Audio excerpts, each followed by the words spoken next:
La French Radio Portugal a organisé, en collaboration avec French Morning London, un média francophone leader à Londres, un webinaire pour promouvoir le Portugal à destination des francophones du Royaume-Uni, dont la situation est rendue compliquée par le Brexit, que ce soit d'un point de vue professionnel ou personnel. À cet effet, la French Radio Portugal a convié des intervenants afin de donner un aperçu de la vie au Portugal. Vous retrouverez au micro Thierry de la French Radio en compagnie de Julie Danel de French Morning London. Le premier de ces intervenants n'est autre que Carlos Moedas, le maire de Lisbonne, qui présente sa ville. Suivront, pour la société JLL, leader sur le marché de l'immobilier de prestige au Portugal, Catarina Vilarinho, qui dressera un portrait du marché immobilier au Portugal. Ensuite viendra, pour en savoir plus sur la santé, le système de santé et les assurances, Christophe Anton de MDS Expat, société leader sur le marché des expats francophones au Portugal. Et pour illustrer les facilités de la vie professionnelle ainsi que la qualité de la vie tout court, Pierre de Bourdeau, président des conseillers du commerce extérieur, établi au Portugal depuis plus de 20 ans, entrepreneur et figure de la vie économique portugaise. C'est justement lui que nous vous proposons d'écouter ou réécouter. Son intervention pleine de vie, de vécu, d'expérience vous permettra de vous faire une idée de la vie au Portugal, de la vie portugaise et de la vie à Lisbonne en particulier. Pierre, bonjour. Bonjour Bonjour, Pierre. est-ce que vous m'entendez bien? Mais merveilleusement bien Pierre, comme si nous étions côte à côte, hein, donc ou tout proche l'un de l'autre. Alors Pierre, moi je suis ravi de vous avoir. Je rappelle simplement d'abord votre fonction. Vous êtes président des conseillers du commerce extérieur. Donc ça, on sait que dans chaque pays, la France a une représentation des conseillers du commerce extérieur. Donc vous êtes le président des CCE au Portugal, ce qui est donc, vous allez pouvoir peut-être nous l'expliquer dans quelques instants. Et en même temps, eh bien, vous êtes membre du Conseil de l'internationalisation de l'économie portugaise. Bah, décidément, vous avez super bien bossé parce que c'est vraiment bien internationalisé en quelque temps. Donc, Pierre, vraiment, bravo. Je vous félicite ainsi que toutes les personnes qui y ont contribué. Et Pierre, en même temps, bien, vous êtes managing partner chez Eurogroup Consulting. Vous allez nous en parler dans quelques instants. Je vais juste vous poser une première question, Pierre, parce que c'est la colle du jour, donc vous allez sûrement nous apporter la bonne réponse. Non, ce n'est pas la colle, c'est simple à répondre, mais les gens voudraient savoir un petit peu, avoir une explication entre le Golden Visa et le statut RNH, statut qui a fait beaucoup parler de lui ces dernières années avec cette législation portugaise. Tout à fait. Bonjour Thierry, bonjour à toutes et à tous. D'abord, je suis ravi d'être avec vous. Je trouve le thème intéressant. J'aurais jamais cru que le Français que je suis pourrait un jour, un peu comme le disait Christophe tout à l'heure, faire de la publicité pour un pays qui n'est pas le mien, parce que je crois qu'on est tous les uns les autres, au fond de nous-mêmes, très attachés à notre pays, à notre mère patrie.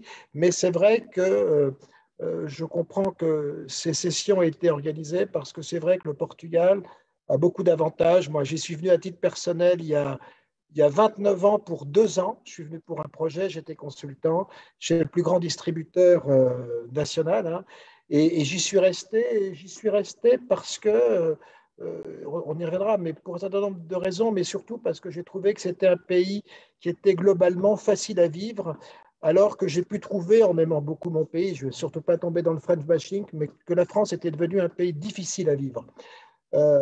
Mais bon, ici, ça reste un pays facile, on le développera. Thierry, je n'ai pas oublié la question que vous me posez.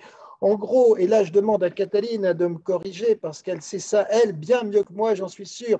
En gros, le Golden Visa, c'est pour permettre à des gens qui sont non-European citizens de s'installer au Portugal, soit par l'acquisition d'un bien, soit par le placement à la banque d'une somme d'argent.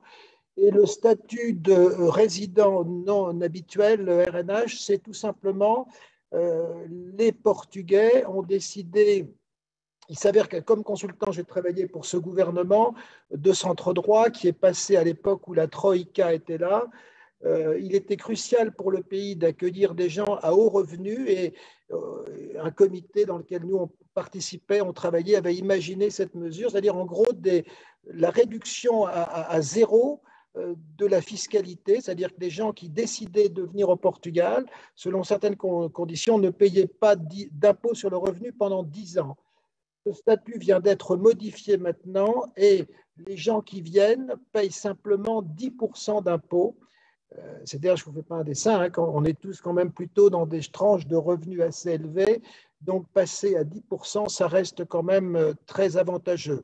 Alors, vous trouverez les détails parce qu'il y a plusieurs montants, il y a plusieurs niveaux, mais en gros, c'est ça.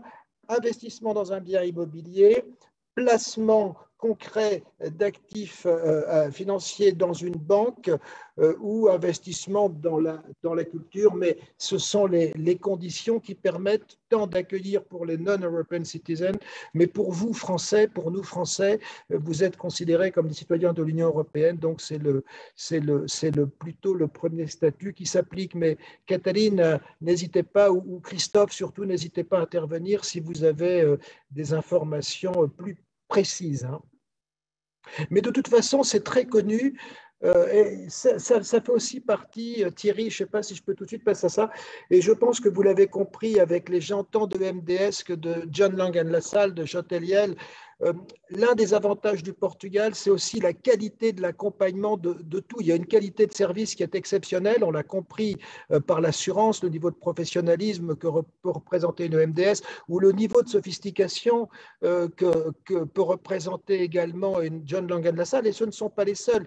Mais je trouve que c'est un excellent exemple de ce que l'on peut trouver, parce que vous, enfin, ne nous cachons pas, on est plutôt des gens à profil sophistiqué, on est plutôt des gens de profil A et même A supérieur. Donc, on attend d'avoir des services à ce niveau-là. Et tant sur le plan juridique que sur le plan immobilier, que sur le plan bancaire, que sur le plan immobilier, vous trouverez cet accompagnement.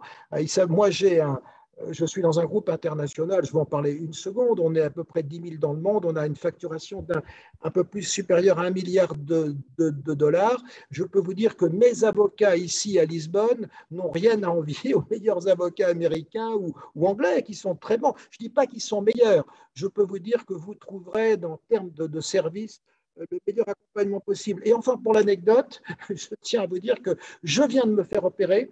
Je ne sais pas si ça se voit parce que je suis un peu dans une position bizarre. Il faut que je sois quasi allongé. On vient de me mettre une prothèse de hanche et j'ai un cousin, Germain, qui est professeur de médecine à Marseille. Et je lui dis, ah, quand même, ça m'embête, est-ce que tu me trouves un médecin en France, etc. Il m'a dit, écoute, fais pas cette bêtise, je vais te trouver un médecin à Lisbonne qui fait que de la hanche et je suis sûr que tu n'auras pas besoin, il utilisera la même technique qui est utilisée en France. Je me suis fait opérer ici, je suis ravi de l'avoir fait parce que je n'ai pas eu besoin de voyager, parce que j'étais chez moi le soir. Donc, c'était juste un petit... Pierre, j'ai hâte de vous voir vous déhancher dans les boîtes de nuit oui, lisboètes. les boîtes de nuit, ça m'a quand même pas mal passé, mais non, mais justement, ce sera l'occasion de montrer effectivement le résultat probant de. Alors, non, mais j'espère, Thierry, qu'on y arrivera. Alors, je voulais juste me présenter très rapidement, parce que Thierry a eu la gentillesse de dire des mots très gentils. Bon, je suis le président des CCE, je dirige une activité, un cabinet de conseil qui, au Portugal, emploie exactement 42 collaborateurs, ce qui pour la taille du marché est intéressant. On est un business consulting pur, on fait de la stratégie, on travaille tous les thèmes d'organisation, d'IT et de people et de risk management. On travaille avec les plus grandes entreprises portugaises. Mon premier client international, c'est Nestlé, de très loin. On travaille pour le groupe Nestlé dans plus de 22 géographies. J'accompagne à titre personnel deux board members de la compagnie depuis longtemps. Tout ça pour dire quoi? C'est-à-dire qu'on peut très bien travailler dans ce pays, et Thierry en a parlé rapidement, il a eu raison, mais comme Catherine et comme Christophe aussi l'ont mis en évidence, on peut très bien travailler dans ce pays, et surtout c'est un pays dans lequel on s'exporte très facilement, d'excellentes accessibilités. Moi, j'ai un aéroport qui a 10 000. Moi, j'habite en plein centre-ville. Je suis chez moi. Je suis à côté du Marquès Pombal et je suis en même temps à moins de 15 minutes de l'aéroport en voiture. C'est une chose qui est rare en Europe aujourd'hui. Je voulais vous rappeler que vous qui êtes français, la France est le premier investisseur en flux depuis 6 ans au Portugal.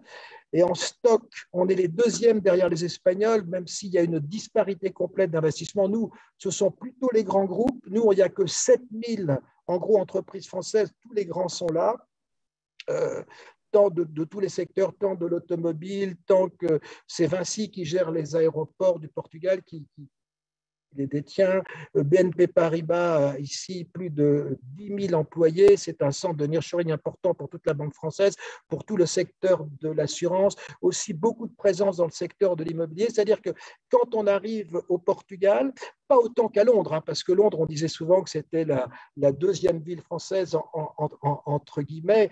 Mais je veux dire, il y a une communauté française very strong, très importante, très soudée, très unie, 7000 entreprises. En même temps, avec ce statut dont parlait Thierry de RDH, ça a attiré également beaucoup. On estime à peu près aujourd'hui qu'on atteint les 100 000 Français, qu'ils soient déclarés ou non au consulat. Au consulat, vous en avez déclaré à peu près 60 000, mais beaucoup de gens qui viennent avec le RNH pensent qu'il vaut mieux pas se déclarer au consulat, donc ils restent un peu dans une semi-clandestinité. En gros, ouais, il y a à peu près 100 000 Français, donc il y a une présence extrêmement forte.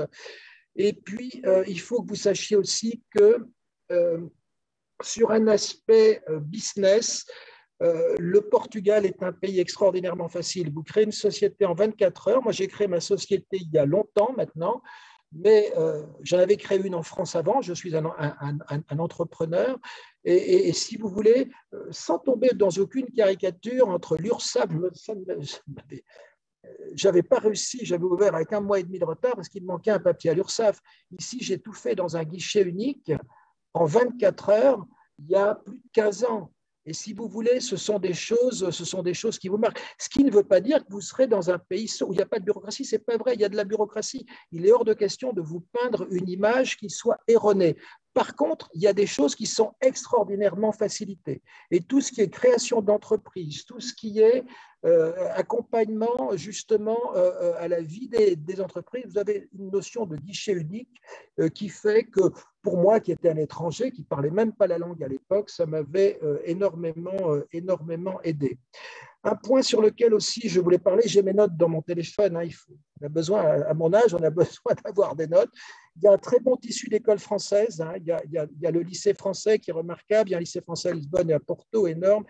Moi, tous mes enfants l'ont fait, ils ont pu accéder à Sciences Po, 2 d'entre eux ont pu accéder à Sciences Po facilement, c'est-à-dire que le lycée était tellement bien coté que quand ils arrivaient pour le concours de Sciences Po, en gros, ils passaient l'écrit, l'oral était, je ne vais pas dire assuré, ce n'est pas vrai, mais enfin, disons que le lycée de Lisbonne avait cette réputation. Il y a une 3e école française qui s'est fondée, le lycée a un projet d'agrandissement, donc il n'y a pas de souci pour l'éducation.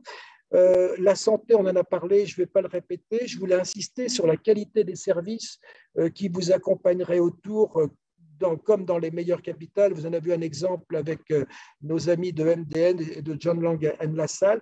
Et puis, il y a un point aussi, et j'en aurais terminé, parce que je pense que vous avez envie de poser des questions et une interaction. Il ne faut pas oublier une chose, c'est que l'économie portugaise, globalement, se porte bien. Elle a ses idiosyncrasies négatives, mais qui ne concernent pas des gens comme nous. C'est-à-dire que nous, on vit un peu dans notre bulle. C'est-à-dire, qu'est-ce qui se passe? Il y a un taux de chômage qui est extrêmement faible. Il y a une économie de service qui est très développée, c'est-à-dire quand vous venez ici, par exemple, moi, et je le dis positivement, moi j'ai 2 employés, attention, je ne suis pas riche, je suis quelqu'un qui travaille, mais j'arrive à avoir, j'ai un employé dans ma maison ici, résident, j'ai une maison de campagne au Portugal, j'ai un employé résident qui s'occupe du jardin, etc. Et le tout, en les payant correctement, attention, personne n'est un esclavagiste, mais vous avez quand même des niveaux de salaire en étant correct, vous arrivez à vivre, on arrive à vivre très bien, ce qui serait absolument impossible dans d'autres pays, et notamment en France. Ça nous apporte un confort de vie, une facilité de vie qui est quand même très, très, très appréciable au Portugal. Carlos Moedas, le maire... Et à Londres en particulier. Oui, sans doute.